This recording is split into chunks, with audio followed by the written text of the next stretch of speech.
Thanks for listening to the Red Treehouse, where I tell scary stories to keep you up at night. You can listen to the Red Treehouse on your favorite streaming platforms. Be sure to follow, like, and subscribe. Oh, and leave a 5-star review. And now, you can find the Red Treehouse on Patreon. Join the Red Treehouse community for as little as $3 per month and receive exclusive member benefits. Simply go to patreon.com/Red Treehouse. Important note: sources for this episode can be found in the show notes. The Red Treehouse is dedicated to my dad. I love you, Pop. It's been cold and rainy here for most of this week, and I've been in the mood to share a few classic horror stories. So that's what I'm gonna do, and I have 2 short vampire stories for your listening pleasure. First published in 1871, Vampire by Jan Neruda tells the story of a young man who falls in love with a mysterious woman. His interest turns to infatuation, and then to obsession. And as time passes, he becomes convinced she is a vampire. Our second story is equally creepy. First published in 1900, The Vampire of Croglin Grange by Augustus Hare tells the story of 3 people who were terrorized by a vampire in their home. Augustus's vivid imagery paints an eerie picture of a bloodthirsty and undead creature of the night. And it's allegedly based on a true story. So sit back, turn down the lights, pull up the covers, and pay close attention as I read Vampire by Jan Neruda and The Vampire of Croglin Grange by Augustus Hare. I'm your host, Will. Welcome to the Red Treehouse.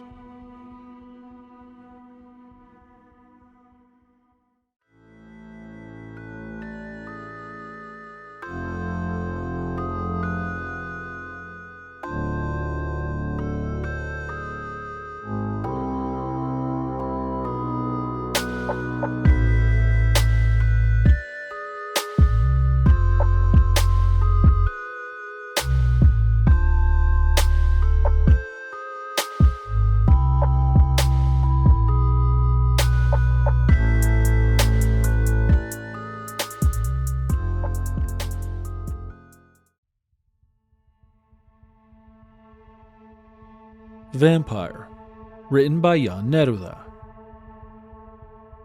The excursion steamer brought us from Constantinople to the shore of the island of Principo, and we disembarked. The number of passengers was not large.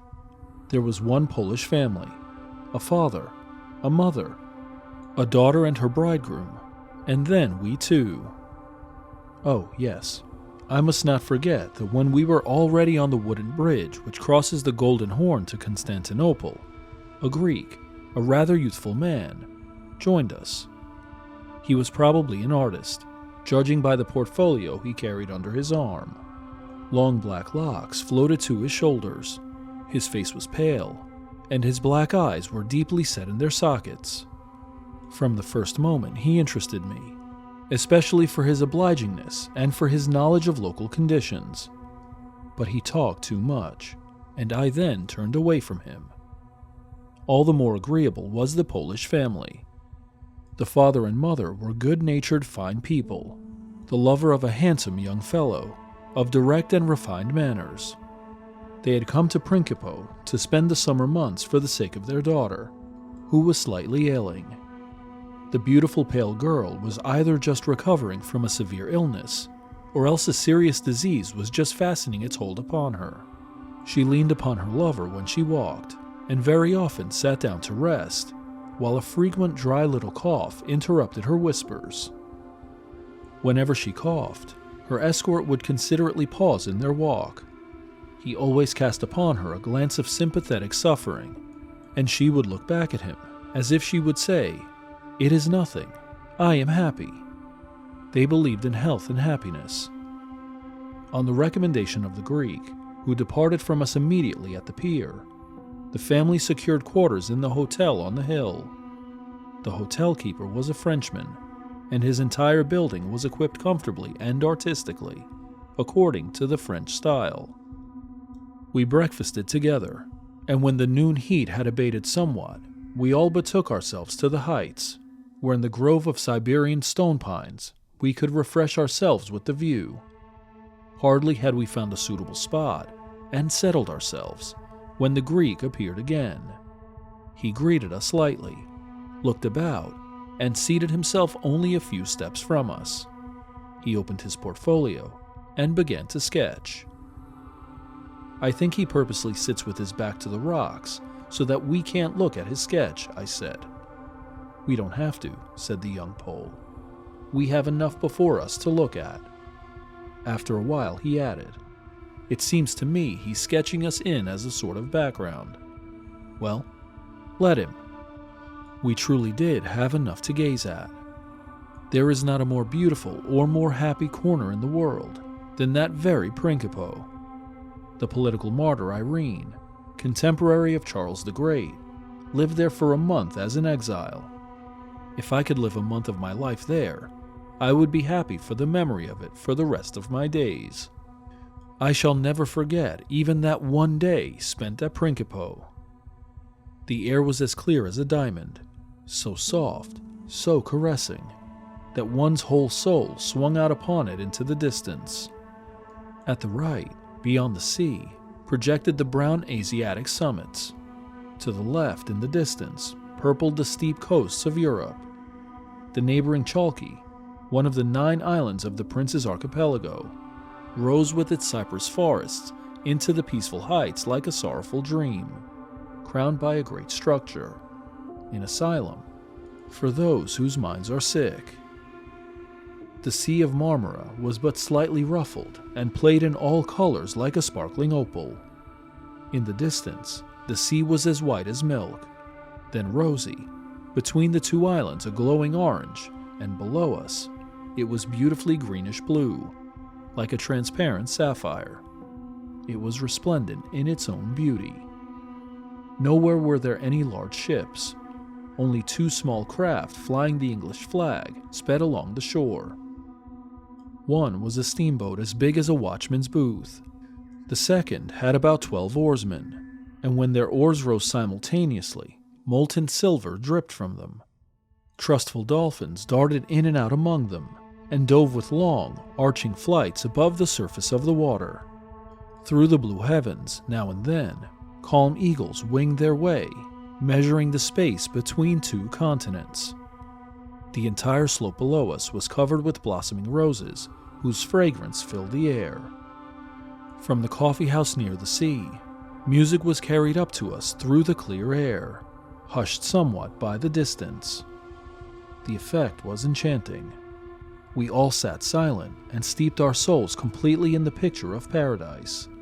The young Polish girl lay on the grass with her head supported on the bosom of her lover.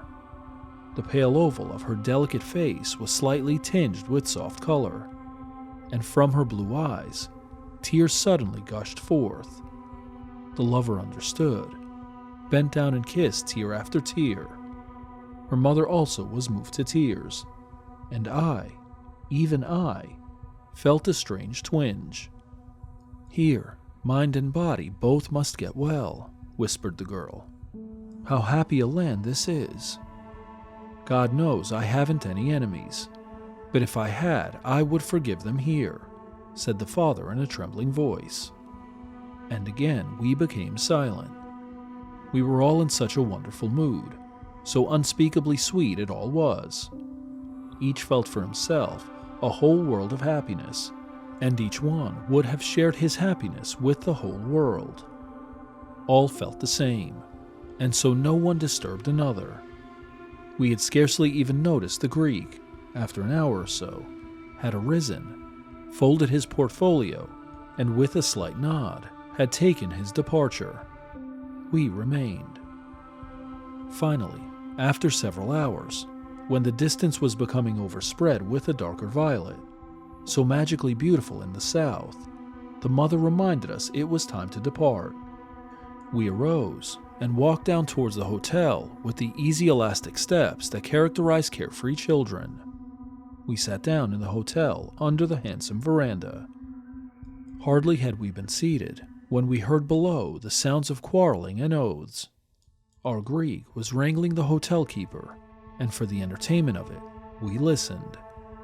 The amusement did not last long. "If I didn't have other guests," growled the hotel keeper, and descended the steps toward us. "I beg you to tell me, sir," asked the young Pole of the approaching hotel keeper. "Who is that gentleman? What's his name?" Who knows what the fellow's name is," grumbled the hotel keeper, and he gazed venomously downstairs. "We call him an artist. Fine trade. He sketches only corpses.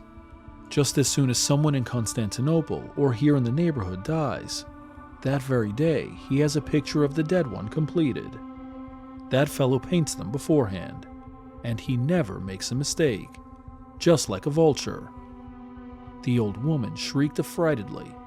In her arms lay her daughter, pale as chalk. She had fainted. In one bound, the lover had leaped down the steps. With one hand, he seized the Greek, and with the other reached for the portfolio. We ran down after him. Both men were rolling in the sand. The contents of the portfolio were scattered all about. On one sheet, sketched with a crayon, was the head of the young Polish girl, her eyes closed, and a wreath of myrtle on her brow.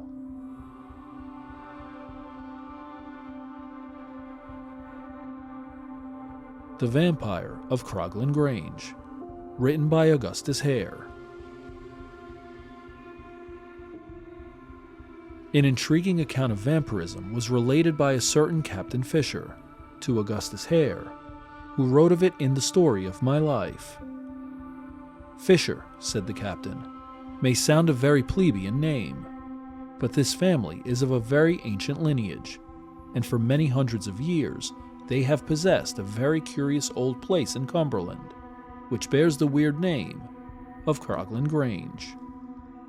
The great characteristic of the house is that never at any period of its very long existence has it been more than 1 story high, but it has a terrace from which large grounds sweep away towards the church in the hollow, and a fine distant view.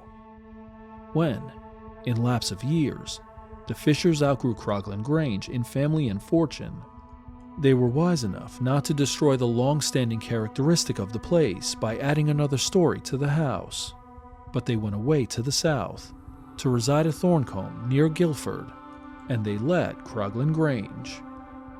They were extremely fortunate in their tenants, 2 brothers and a sister. They heard their praises from all quarters. To their poorer neighbors, they were all that is most kind and beneficent, and their neighbors of a higher class spoke of them as a most welcome addition to the little society of the neighborhood. On their part, the neighbors were greatly delighted with their new residence. The arrangement of the house, which would have been a trial to many, was not so to them. In every respect, Croglin Grange was exactly suited to them. The winter was spent most happily by the new inmates of Croglin Grange, who shared in all the little social pleasures of the district, and made themselves very popular. In the following summer, there was one day which was dreadfully, annihilatingly hot. The brothers lay under the trees with their books, for it was too hot for any active occupation. The sister sat in the veranda and worked, or tried to work, for in the intense sultriness of that summer day, work was next to impossible. They dined early, and after dinner they still sat out on the veranda, enjoying the cool air which came with the evening, and they watched the sunset, and the moon rise over the belt of trees which separated the grounds from the churchyard, seeing it mount the heavens till the whole lawn was bathed in silver light, across which the long shadows from the shrubbery fell as if embossed, so vivid and distinct they were. When they separated for the night, all retiring to their rooms on the ground floor, for as I said, there was no upstairs in that house, the sister felt that the heat was still so great that she could not sleep. and having fastened her window, she did not close the shutters. In that very quiet place it was not necessary, and propped against the pillows, she still watched the wonderful, the marvelous beauty of that summer night. Gradually, she became aware of two lights which flickered in and out of the belt of trees which separated the lawn from the churchyard, and as her gaze fixed upon them, she saw them emerge, fixed in a dark substance, a definite ghastly something, which seemed every moment to become nearer, increasing in size and substance as it approached. Every now and then it was lost for a moment in the long shadows which stretched across the lawn from the trees, and then it emerged larger than ever, and still coming on. As she watched it, the most uncontrollable horror seized her. She longed to get away, but the door was close to the window, and the door was locked on the inside, and while she was unlocking it, she must be for an instant nearer to it. She longed to scream, but her voice seemed paralyzed, her tongue glued to the roof of her mouth. Suddenly, she could never explain why afterwards, the terrible object seemed to turn to one side, seemed to be going round the house, not to be coming to her at all. And immediately, she jumped out of bed and rushed to the door, but as she was unlocking it, she heard scratch, scratch, scratch upon the window, and saw a hideous brown face with flaming eyes glaring in at her. She rushed back to the bed, but the creature continued to scratch, scratch, scratch upon the window. She felt a sort of mental comfort in the knowledge that the window was securely fastened on the inside. Suddenly, the scratching sound ceased, and a kind of pecking sound took its place. Then, in her agony, she became aware that the creature was unpicking the lead. The noise continued, and a diamond pane of glass fell into the room. Then, a long bony finger of the creature came in and turned the handle of the window, and the window opened, and the creature came in, and it came across the room, and her terror was so great that she could not scream, and it came up to the bed, and it twisted its long bony fingers into her hair, and it dragged her head over the side of the bed, and it bit her violently in the throat. As it bit her, her voice was released, and she screamed with all her might and main. Her brothers rushed out of their rooms, but the door was locked on the inside. A moment was lost while they got a poker and broke it open. Then the creature had already escaped through the window, and the sister, bleeding violently from a wound in the throat, was lying unconscious over the side of the bed. One brother pursued the creature, which fled before him through the moonlight with gigantic strides, and eventually seemed to disappear over the wall into the churchyard. Then he rejoined his brother by the sister's bedside. She was dreadfully hurt, and her wound was a very definite one, but she was of strong disposition, not even given to romance or superstition, and when she came to herself, she said, "What has happened is most extraordinary, and I am very much hurt. It seems inexplicable, but of course there is an explanation, and we must wait for it. It will turn out that a lunatic has escaped from some asylum and found his way here." The wound healed, and she appeared to get well. But the doctor who was sent for to her would not believe that she could bear so terrible a shock so easily, and insisted that she must have change, mental and physical. So her brothers took her to Switzerland. Being a sensible girl, when she went abroad, she threw herself at once into the interests of the country she was in. She dried plants, she made sketches, she went up mountains, and as autumn came on, she was the person who urged that they should return to Croglin Grange. "We have taken it," she said, "for 7 years, and we have only been there 1. And we shall always find it difficult to let a house which is only 1 story high, so we had better return there. Lunatics do not escape every day." As she urged it, her brothers wished nothing better, and the family returned to Cumberland. From there, being no upstairs in the house, it was impossible to make any great change in their arrangements. The sister occupied the same room, but it is unnecessary to say she always closed the shutters, which, however, as in many old houses, always left one top pane of the window uncovered. The brothers moved and occupied a room together, exactly opposite that of their sister, and they always kept loaded pistols in their room. The winter passed most peacefully and happily. In the following March, the sister was suddenly awakened by a sound she remembered only too well. Scratch, scratch, scratch upon the window, and looking up, she saw, climbed up to the topmost pane of the window, the same hideous brown shriveled face, with glaring eyes, looking in at her. This time she screamed as loud as she could. Her brothers rushed out of their room with pistols and out to the front door. The creature was already scudding away across the lawn. One of the brothers fired and hit it in the leg, but still with the other leg it continued to make way, scrambled over the wall into the churchyard, and seemed to disappear into a vault which belonged to a family long extinct. The next day, the brothers summoned all the tenants of Croglin Grange, and in their presence the vault was opened. A horrible scene revealed itself. The vault was full of coffins. They had been broken open, and their contents, horribly mangled and distorted, were scattered over the floor.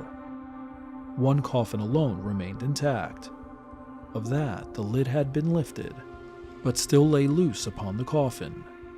They raised it, and there, brown, withered, shriveled, mummified, but quite entire, was the same hideous figure which had looked in at the windows of Croglin Grange, with the marks of a recent pistol shot in the leg.